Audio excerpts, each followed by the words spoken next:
আপনারা যারা আইফোনের মধ্যে ব্যবহার করতে চাচ্ছেন তারা সাফারি ব্রাউজারের মধ্যে আমরা আপনাকে যে লিঙ্কটা দিয়েছিলাম সাফারি ব্রাউজারে ওপেন করবেন, এরপরে লগ ইন করে নেবেন।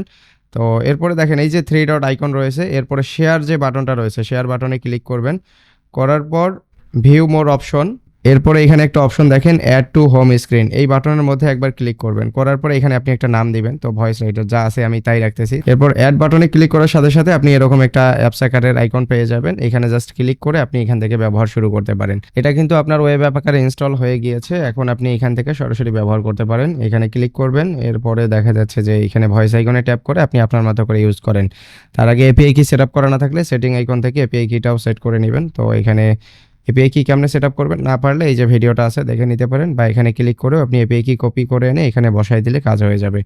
তো আইফোন ইউজারদের জন্য আপনারা এইভাবে ওয়েব অ্যাপ আকারে ইনস্টল দিয়ে এটা ব্যবহার করতে পারেন।